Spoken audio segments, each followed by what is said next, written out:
ফির মহিউদ্দিন নুরানি হাফেজিয়া মাদ্রাসা ও এতিমখানা কমিটি কর্তৃক আয়োজিত আজকের এই চমৎকার তাফসীরুল কোরআন মাহফিলের সম্মানিত সভাপতি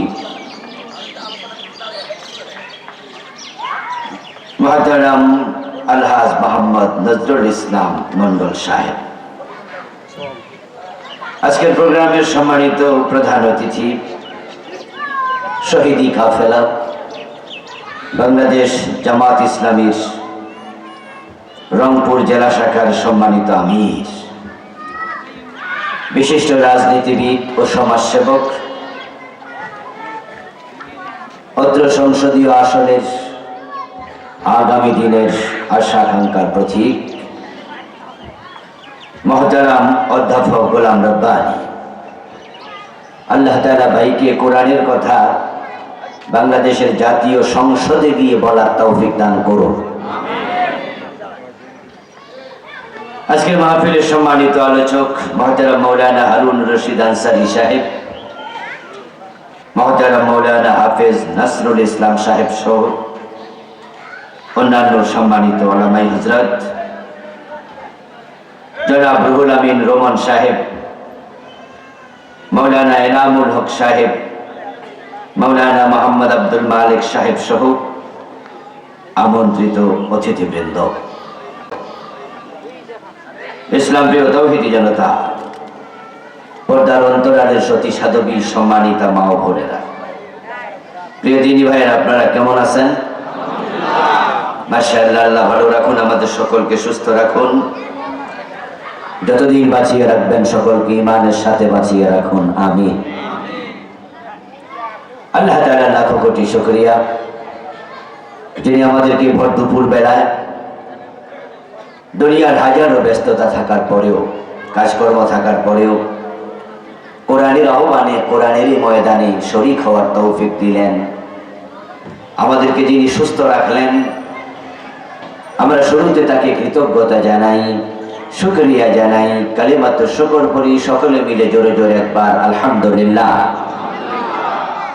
আমার সাথে পড়ুন, রব্বানা লাকাল হামদ হামদান কাসীরা তাইয়্যিবা মুবারাকান ফীহি সুবহানাল্লাহি ওয়া বিহামদিহি আদাদা খালকিহি ওয়া রিদা নাফসিহি ওয়া জিনাতা আরশিহি ওয়া মিদাদা কালিমাতিহি। সম্মানিত দিনী ভাইরা, আমি আপনাদের সম্মুখে পবিত্র কোরআন মাজিদ থেকে সূরাতুস সাফের 9 নম্বর আয়াতে কারিমা তেলাওয়াত করেছি। নবীজি সাল্লাল্লাহু আলাইহি ওয়াসাল্লামের পবিত্র মুখ নসৃত এখানে ছোট্ট হাদিস পাঠ করেছি। আল্লাহ তাআলা তৌফিক দান করলে এখান থেকে কিছু কথা বলবো ইনশাআল্লাহ। দুপুর বেলা তো লোকজন আসছে, ইনশাআল্লাহ আমরা আশা করছি প্যান্ডেল পুড়ে যাবে, বলেন ইনশাআল্লাহ।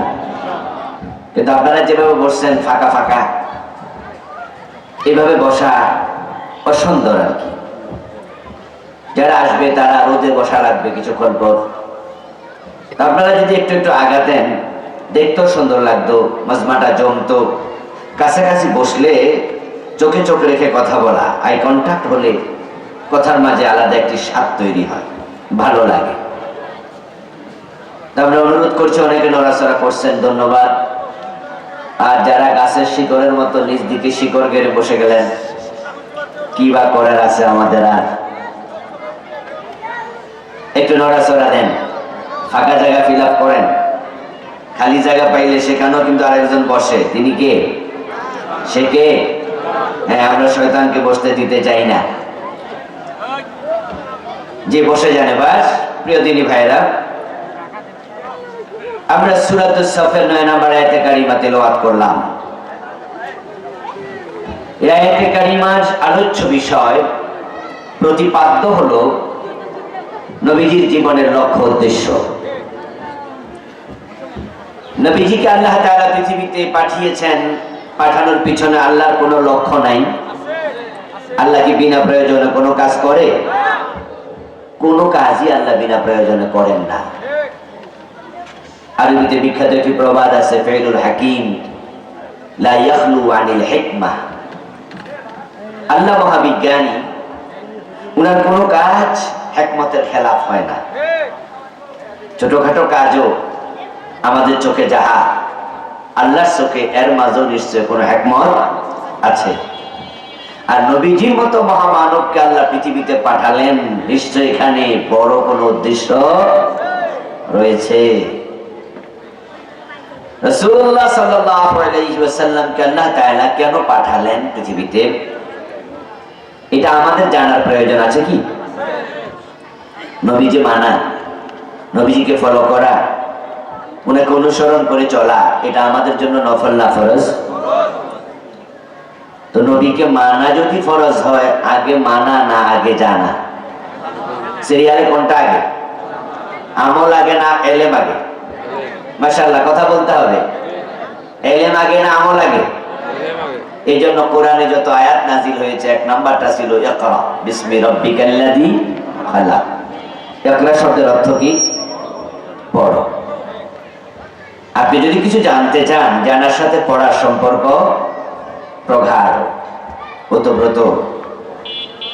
না পড়ে জানা যায় না।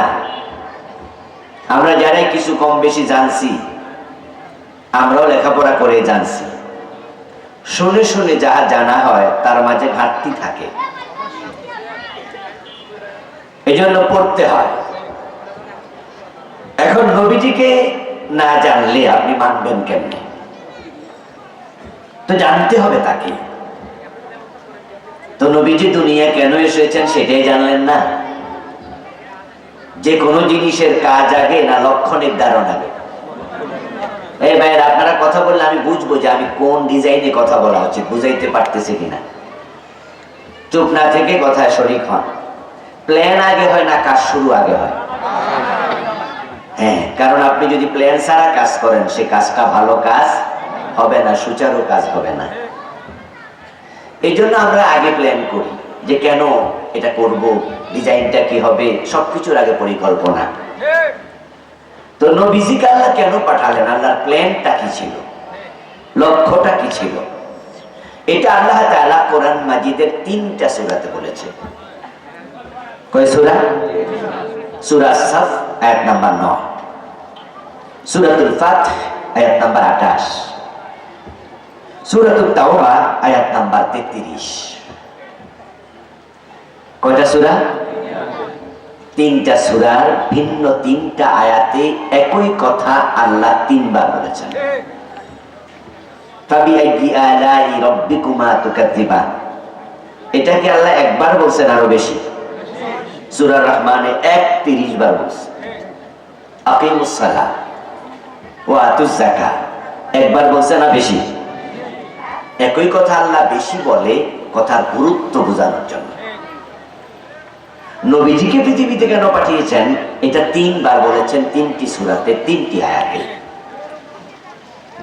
আল্লাহ বুঝাতে চান যে নবীকে মানতে হলে আগে জানো। আর প্রথমে জানবে ওনার জীবনের লক্ষ্য কি, কেন তিনি এসেছিলেন।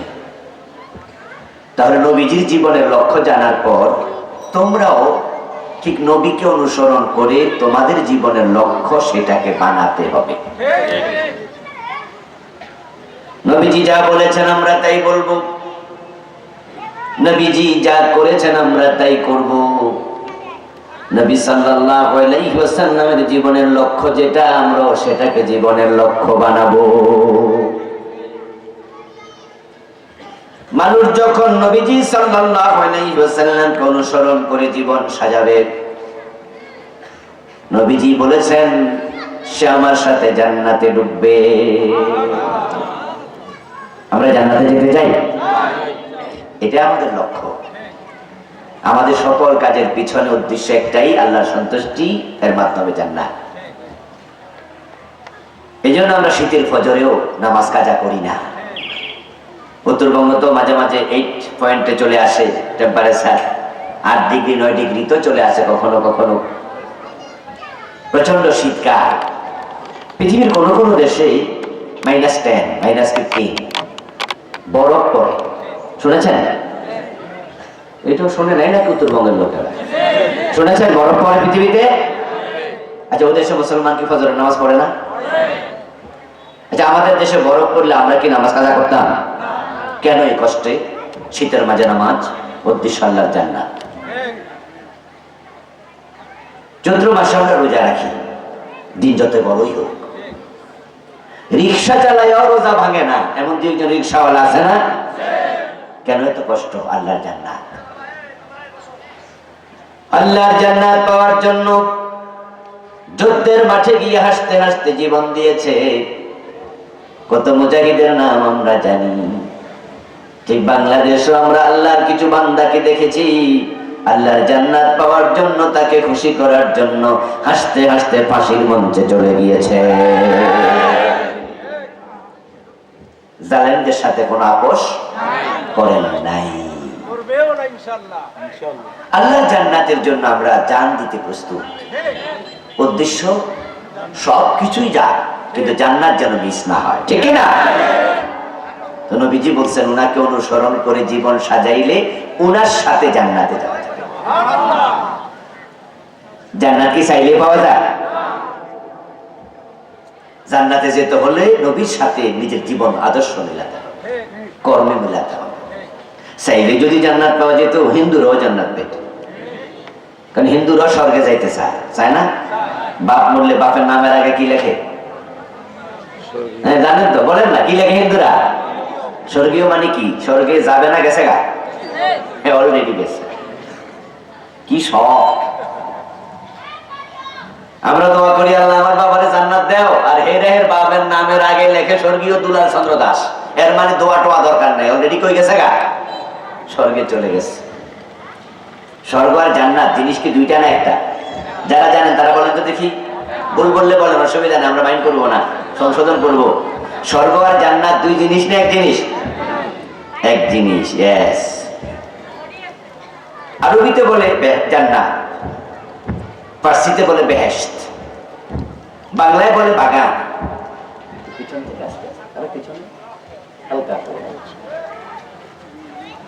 আরবিতে বলে জান্নাত, ফার্সিতে বলে বেহেশত, বাংলায় বলে বাগান, ইংরেজিতে বলে হেভেন, সংস্কৃতিতে বলে স্বর্গ। জিনিস কিন্তু একটাই, কেউ বলে চোখ, কেউ বলে আখি, কেউ বলে নয়ন। জিনিস কি দুইটা না তিনটা না একটা? একটাই। কেউ বলে বউ, কেউ বলে বধূ, কেউ বলে লাউ, কেউ বলে কধু, কেউ বলে আনন্দ, কেউ বলে ফুর্তি। ওরা বলেছিল ভাস্কর্য, আমরা আলেমরা বলেছি এটাই হলো মূর্তি। আমাদের ফতুয়া মনে আসেনি? ওরা বাংলাদেশের বিভিন্ন মোড়ে মোড়ে শেখ মুজিবের মূর্তি বানাচ্ছিল, বিভিন্ন নেতার মূর্তি বানাচ্ছিল। আমরা আলেমরা বলেছিলাম যে মূর্তি বানানো না, এটা জায়েজ নাই, বানায়ও না, এটা হারাম, এটা শিরক। ওরা বলছে না হুজুর আমরা মূর্তি বানাই না, তো আমরা ভাস্কর্য বানাই।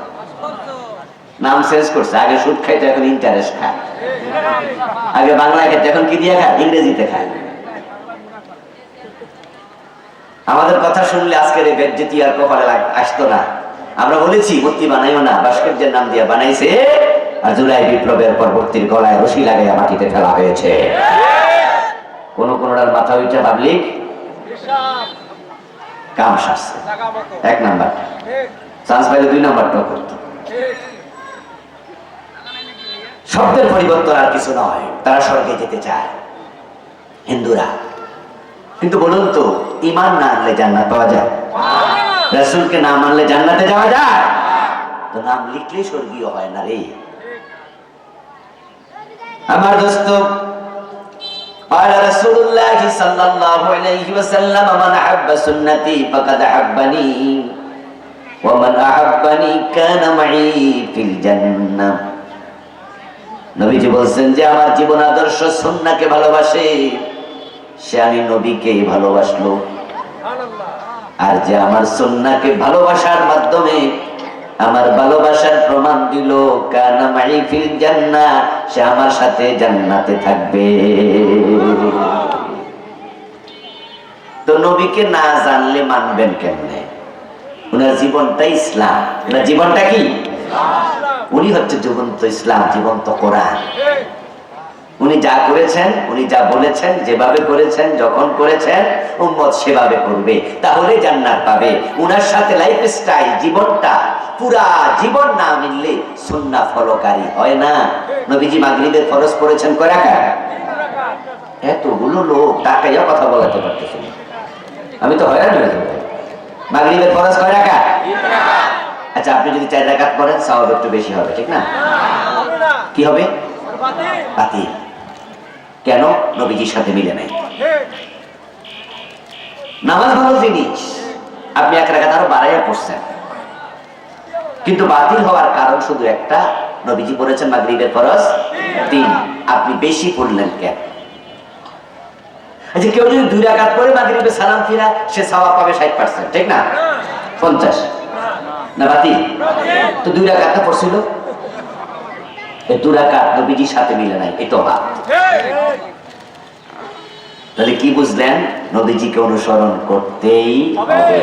এটা আমাদের জন্য নফল না ফরজ? ফরজে কিফায়া না ফরজে আইন? নবীজি কেন আসছেন? জীবনের লক্ষ্যটাই তো মিলল না অনেকের সাথে। আমরা নামাজটা মাগরিব মিলাইলাম নবীজির মতো 3 রাকাত, জোহরটাও মিলালাম নবীজির মতো ফরজ 4 রাকাত, ডান পা দিয়া মসজিদে ঢুকলাম, বাম পা দিয়া বের হলাম, কিন্তু সেই আমরা নবীজির জীবনের লক্ষ্যের সাথে লক্ষ্য মিলালাম না। নবীজির জীবনের লক্ষ্যের সাথে মুসলমানের জীবনের বাংলাদেশে লক্ষ্য মিলে নাই। না মিলার কারণে 92% মুসলমানের দেশে ইসলাম পাওয়া যায় না। ইসলাম সংসদ ভবনে নাই, বঙ্গভবন ইসলাম চলে না, গণভবন ইসলাম দিয়ে চলে না, সচিবালয় ইসলাম নাই, আদালত ইসলাম চলে না। 54 বছরের বাংলাদেশ কোন আদালত আল্লাহর কোরআন দিয়ে রায় দেয় না। কোন আদালতে শুনেছেন কোনদিন বলেছে হাকিম রায় দেওয়ার সময় যে সূরা বাকারা এত নম্বর আয়াতের ভিত্তিতে আমরা এই রায়টা দিলাম, এরকম বলেছে? ওরা বলে বাংলাদেশের সংবিধানের ফৌজদারি দণ্ডবিধি এত নম্বর ধারা, এত নম্বর অনুচ্ছেদের আলোকে এই রায় প্রদান করা হলো। তারা ডক্টর কামালের লেখা সংবিধানের রায় দেয়, আল্লাহর কোরআনের রায় দেয় না। ডক্টর কামাল তো কোরআন ফলো করেনি, ব্রিটিশ আইন ফলো করেছে। ব্রিটিশ অবশ্যই একটা খ্রিস্টান, মুসলমান খ্রিস্টানকে মানলে জান্নাত পাওয়া যায় না।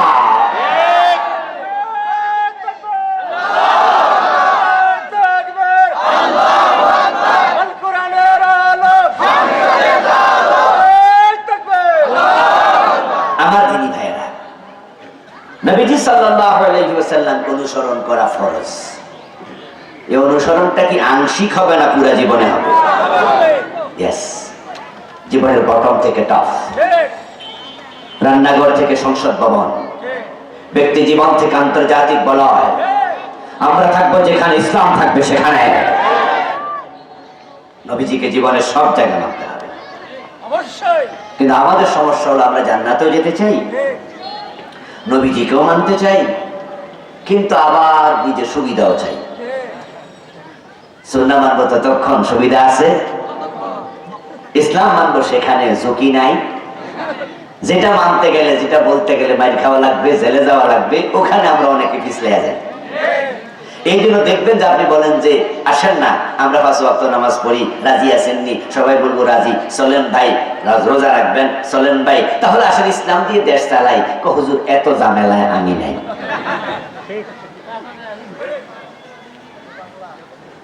আমার নবী সাল্লাল্লাহু আলাইহি ওয়াসাল্লাম নামাজও পড়ছেন, রোজাও রাখছেন, যুদ্ধের মাঠে তলোয়ার হাতে নিয়ে মুজাহিদের মতো ঝাঁপিয়ে পড়ে সিংহের মতো গর্জন দিয়েছেন।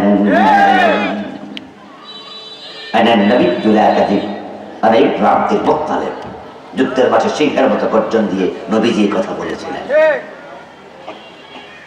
আমরা মনে করি মুস্কি হাসি দেয়া সুন্নাহ। হ্যাঁ, মনে করা ঠিক আছে, মুস্কি হাসি দেয়া যেমন সুন্নাহ, আবার সিংহের মতো গর্জন দেওয়া সুন্নাহ। নবীজি নামাজ পড়েছেন, আমরা নামাজ পড়ি। নবীজি রোজা রেখেছেন, আমরাও রোজা রাখি। আপনার বিবেকের কাছে আমার প্রশ্ন, নবীজি কি কোরআন দিয়ে দেশ চালান নাই? তো নামাজ পড়া যদি ইবাদত হয়, রোজা রাখা যদি ইবাদত হয়, কোরআন দিয়ে দেশ চালানো এটা কি ইবাদত নয়? অবশ্যই। তো কেন সেটা চলছে না? কারণ নবীজি জীবনের লক্ষ্য আমাদের সাথে মিলছে না। আমরা সুন্নাহ মানি, মসজিদে ঢোকার সময় আমরা সকলে কোন পা দেই? কথা বলতে হবে, কোন পা? বের হওয়ার সময় বাম পা। নামাজ শুরু করি আল্লাহু আকবার দিয়ে, নামাজ শেষ করি সালাম ফিরিয়ে। ইমাম যদি মাগরিবের ফরজ 2 রাকাত করে সালাম ফিরা, আমরা কি সালাম ফিরাবো না লোকমা দেব? ওই ইমাম যদি আমার বাবা হতো, ইমাম যদি আমার পীর সাহেব হতো, তাহলে আমরা অনুসরণ করলাম নবীকে। পীরের সাথে নবীর নামাজ যদি না মিলে, পীরের নামাজ আমরা মানি না। নবীর নামাজের সাথে আমার বাবার নামাজ না মিলে, আমি বাবারটাও মানি না, বাবাকেও লোকমা দেই। সুতরাং যারা 54 বছর দেশ চালাচ্ছে, নবীর মতো চালায় না, ওদেরকে লোকমা দেওয়া দরকার আছে না নাই?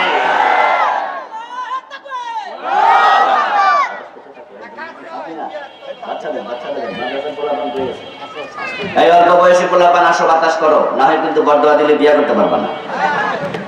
আর দোয়া করে গেলে তাড়াতাড়ি বউ উঠবে। এই মুরব্বী দিয়া বাতাস দেওয়ায় আমার বরদোয়া দাঁড়িয়ে করে দিল। আস্তে আস্তে বাতাস দেয়। প্রিয় ভাইয়েরা, আপনাদের কাছে আমাদের আলোচনাগুলো রাজনৈতিক আলোচনা মনে হতে পারে।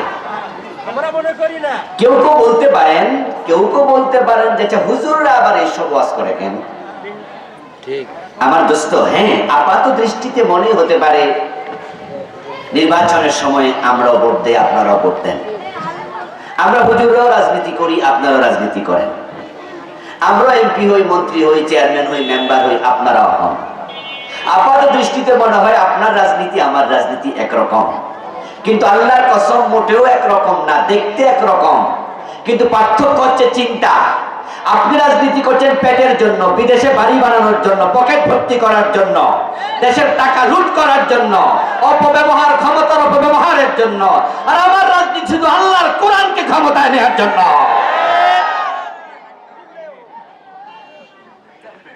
আমরা রাজনৈতিক কথা নিজের পেটের জন্য বলি না, ক্ষমতা পাই অপব্যবহার করার নিয়তে বলি না, দেশের টাকা 1 পয়সা তসরুফ করা হবে এই জন্য আমরা বলি না। আমরা এই জন্য বলি কারণ দেশটা যেভাবে ব্রিটিশ আইনে চলছে, নবীজি যদি আজকে জীবিত থাকতেন ব্রিটিশ আইনে বাংলাদেশ চলুক এটা পছন্দ করতেন? চলতে দিতেন? ওমর জীবিত থাকলে চলতে দিতেন? নবীজি তো বলেছেন, আমার মেয়ে ফাতেমা চুরি করলে আমি তার হাতটাও কেটে দেব। রাসূল বলেন নাই? 54 বছর বাংলাদেশে চোরের হাত কাটা হয়েছে? তো নামাজ তো হলো, রোজা তো হলো, চোরের কেন হাত কাটা হবে না? কারণ চোরের হাত কেমনে কাটবেন? কোন আদালতের হাকিমে রায় দিতে পারবে না, কারণ আমাদের ফৌজদারি দণ্ডবিধির ভিতরে এটা নাই। আর হাকিম যখন রায় দেয় তখন তিনি আইনের বই পড়ে রায় দেয়। ওকে রায়ের মাঝে লিখতে হয় যে এত দণ্ডবিধির, এত ধারা, এত অনুচ্ছেদের আলোকে রায়টা দেয়া হলো। তো তার আইনের বইতে তো আল্লাহর কোরআনের আইন ঢোকে নাই, চোর ধরে হাত কাটার নাই। হাকিম তো সে রায় দিতে পারে না। এখন আপনাদের কাছে আমার দাবি, মুসলমান হিসাবে বলেন, চোর ধরে হাত কাটার আইন বাংলাদেশে দরকার আছে না নাই? তো আজকের এই মাহফিলে আমরা যদি চিৎকার দিয়ে সবাই একমত হয়ে বলি যে চোর ধরে হাত কাটার পক্ষে আমরা সকলে রাজি, আইন হবে না। কিন্তু সংসদে 151 জন নেতা যদি হ্যাঁ বলে, আইন হয়ে যায়। এই জন্য আমরা রাজনীতির কথা বলি। আপনি ভাববেন না আপনারটা আমারটা এক, দুটা এক নয়। নবীজি সাল্লাল্লাহু আলাইহি ওয়াসাল্লামকে অনুসরণ করো, জীবনের সব জায়গায় ফরজ। কিন্তু মসজিদে ঢুকে আমরা সবাই অনুসরণ করলাম। ইমাম সাহেব যোহরের নামাজ 4 রাকাতের জায়গায় 2 রাকাত শেষ করলেন। তারপরে আত্তাহিয়াতু পড়ার জন্য বসতে হবে, ইমাম সাহেব হুজুর এটা ভুলে গেলেন। ভুলে তিনি আল্লাহু আকবার বলে দাঁড়াইয়া গেলেন। পিছন দিয়া সব মুসল্লি লোকমা দিল।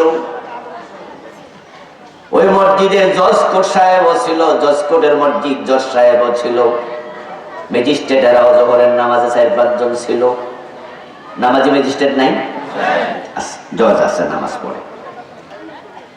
মুসল্লি লোকমা দিল, জজ সাহেব লোকমা দিল। কারণ সকলে মাসআলা জানে, 4 এবং 3 রাকাত বিশিষ্ট ফরজ নামাজে 2 রাকাত পড়ে আত্তাহিয়াতু পড়া ওয়াজিব। আর ইমাম সাহেব ভুলে গেছে, নবীজির সিস্টেম ফলো করে নাই। তাই সবাই লোকমা দিল, জজ সাহেবও লোকমা দিল। কিন্তু কিছুক্ষণ পর নামাজ শেষ, এবার জজ সাহেব গিয়ে চেয়ারে বসে মামলার রায় দেয়। চোর ধরে তিনি হাত কাটার রায় দেয় নাকি জেলে যাওয়ার রায় দেয়? অথচ কোরআনের আলোক একজন মুসলমানের চোর ধরে হাত কাটার রায় দেয়া এটা ওয়াজিব না ফরজ? ইমাম সাহেব ভুল করছিল কোথায়? ওয়াজিবে। আর হাকিম সাহেব ভুল করছে কোথায়? ফরজে। এখন যে হাকিম হুজুরের ওয়াজিবে ভুল ধরে লোকমা দেয়, তার নিজের ফরজের খবর। রাসূল কোনি মানছে মসজিদে, নিজেও মানে, আবার ইমাম সাহেব না মানলে হেরেও লোকমা দিয়া সোজা করে। কিন্তু মসজিদে বাইরে গেলে যে আদালতে রাসূলকে মানতে হয়, রাসূলকে যে সচিবালয়ে, বঙ্গভবন, গণভবন, সংসদে মানতে হয়, অর্থনীতি সমাজনীতিতে মানতে হয়, নবীজি সব জায়গায় মানা ফরজ, এটা অধিকাংশ মুসলমান জানে না। না জানার কারণে বাংলাদেশ ইসলামী রাষ্ট্র হয় না। বরং আমরা যদি জানতাম আর মানতাম, কত আগে ইসলাম কায়েম হয়ে যাওয়ার কথা।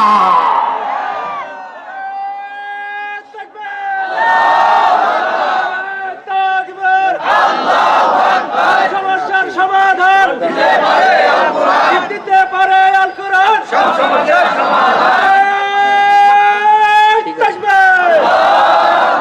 প্রিয় ভাইয়েরা আমার, এখন আপনারা মানলেন না, সব জায়গায় মানলেন না, সুবিধা মতো মানলেন না। আচ্ছা, যে সুবিধা মতো মানে সব জায়গায় মানে না, এই হলো একদল। আরেক দল হলো লাভেও মানি, লসেও মানি, আরামেও মানি, বেরামেও মানি, কষ্টেও মানি, হাসিতেও মানি, মানতে গিয়া জেলে গেলে জেলে যাইও মানি, প্রয়োজনে জীবন দিতে হলে তাও রাজি, নবীকে ছাড়তে রাজি নাই। এ হলো আরেক দল। একদল বলছে সব জায়গায় মানি, আরেক দল লোক বলছে সব জায়গায় মানি না, কিছু কিছু মানি। এখন যারা সুবিধা মতো মানে, তারা কি আল্লাহর গোলাম না নফসের গোলাম? তারা হচ্ছে নফসের গোলাম। এখন আপনারা কি আল্লাহর গোলাম হতে চান না নফসের গোলাম হতে চান? তা আল্লাহর গোলাম হতে চাইলে সব জায়গায় মানতে হবে। আল্লাহ বলেন, আম্মা মান খাফা মাকাম রাব্বিহি ওয়া নাহান নাফসা আনিল হাওয়া ফাইন্নাল জান্নাতা হিয়াল মাওয়া। সুবহানাল্লাহ পড়েন।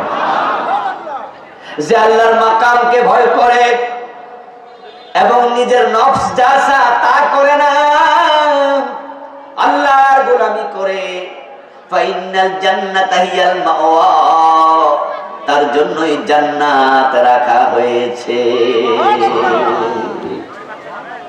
আমার আলোচনার লক্ষ্য আল্লাহর জান্নাত। আর জান্নাতে যেতে হলে যা করা উচিত, নবীজি বলছে আমাকে মানো, আমার সাথে জান্নাতে চলে যাবে। সুবহানাল্লাহ পড়েন। এখন আপনি সুবিধা হইলে মানবেন, অসুবিধা হইলে মানবেন না, তাহলে আল্লাহর গোলাম হওয়া গেল না, নফসের গোলাম হইলেন। আর নফসের গোলাম আল্লাহর জান্নাত পাবে না। আরে ভাই, এই ওয়াজ তো আমরা 54 বছর ধরেই করতেছি, আমাদের বড় বড় হুজুররা করছে, তাদের অনুসারী আল্লামা সাইদি করছে আজীবন, এখন আমরা তার অনুসারী আমরা করতেছি। ইসলামী রাষ্ট্র কি হয়ে গেছে? তো কেউ কেউ যদি বলে সাইদি সাহেব তো অনেক কইছে, কই লাভ কি হইলো? ইসলামী রাষ্ট্র তো আর হইলো না, বরং উনারে জেলে দিল, তারপরে শেষ পর্যন্ত বিষ ওনাকে প্রয়োগ করে হত্যা করলো। তো কইয়া লাভ কি? আমি বলি দোস্ত, তুমি লাভ বোঝো না। ইসলামী রাষ্ট্র কায়েম হলেই লাভ, এটা একমাত্র লাভ না। আল্লামা সাইদি নবী মুহাম্মদকে ফলো করে মারা গেছে, উনার লাভ হয়ে গেছে, নবীর সাথে জান্নাত পেয়ে যাবে। এটা একজন মুমিনের আসল লাভ, চূড়ান্ত লাভ। প্রিয় ভাইরা, আলহামদুলিল্লাহ তোমাদের কিন্তু প্যান্ডেল ভর্তি হয়ে গেছে। আলহামদুলিল্লাহ পড়েন। নতুন আরো আসতেছে, আরো আসবে, আমাদের আলোচনা আরো কিছুক্ষণ চলবে। এটা একটা মাদ্রাসা মাহফিল এবং এখানে এতিমখানা আছে। তাই মাহফিল কমিটি কিছু টাকা পয়সা চেয়েছে, আপনারা অলরেডি দিয়েছেন কিছু ভাই। এখন কিছু ছাত্র ভিতরে ঢুকবে। আমি সবাইকে জিজ্ঞাসা করতে চাই, ইয়াতীমের প্রতি আমাদের ভালোবাসার দরকার আছে না নাই? নবীজি বলেছেন, আলা ওয়া কাফিলুল ইয়াতীমি কাহাতাইনি ফিল জান্নাহ। যে ইয়াতীমকে ভালোবাসে, লালন পালন করে, আমি নবী এবং সে পাশাপাশি জান্নাতে থাকবো। ওদের প্রতি ihsan করুন। কিছু ব্যাগ আসতেছে, সবাই দিন, সবাই নিজের পকেটে হাত দেন। 10, 20, 50, 100, 1000, 10 টাকা তৌফিক দিয়েছে, 10 টাকাই দেন। আল্লাহ তাআলা সাদাকার মাধ্যমে বিপদ দূর করে দেন। এই যে গত পরশুদিন ভূমিকম্প হলো না, সুবহানাল্লাহ, 5.7, এতে ঢাকা এভাবে কেঁপেছে। যদি সেটা 8 মাত্রার ভূমিকম্প হতো, 7 মাত্রা, 7.5 মাত্রার ভূমিকম্প হতো, বাংলাদেশের রাজধানী ঢাকা একটা স্ট্রয় নগরীতে পরিণত হয়ে যেত। এই জন্য আমরা আল্লাহ দ্বীনের জন্য, এই গরিব মিসকিনদের জন্য দান করব। এতে করে আল্লাহ আমাদের বিপদ মুসিবত দূর করবেন। বলেন আমিন। প্রিয় ভাইয়া, পকেটে হাত দেন, স্টেজে যারা আছেন আপনারাও পকেটে হাত দেন, আমিও দিতেছি। আমরা যে যা পারি আমরা ইয়াতিমখানার জন্য, এই গরিবদের জন্য আমরা সহযোগিতা করব ইনশাআল্লাহ। ইনশাআল্লাহ মা বোনেরা, মহিলা মা বোনেরা প্যান্ডেলে আছেন, ওখানে আপনারাও কিছু ভাই দাঁড়িয়ে যান, কিছু বোন দাঁড়িয়ে যান, সেখানে দাঁড়িয়ে এই মাদ্রাসার জন্য, এতিমখানার জন্য আপনারাও সহযোগিতা করুন। তাহলে ওরা ঢুকলো, আমরা আমাদের কথায় ফিরে যাই। আপনারা পকেটে হাত দিয়ে যে যা নিয়েছেন দেন। মা বোনদের মাঝেও একই কথা বলছি যে কালেকশন করুন, সেখানে কিছু বোন, আর আমরা আমাদের ওয়াজে ফিরে যাই। একবার দুবার জিকির করি, লা ইলাহা ইল্লাল্লাহ, লা ইলাহা ইল্লাল্লাহ, লা ইলাহা ইল্লাল্লাহ, মুহাম্মাদুর রাসূলুল্লাহ।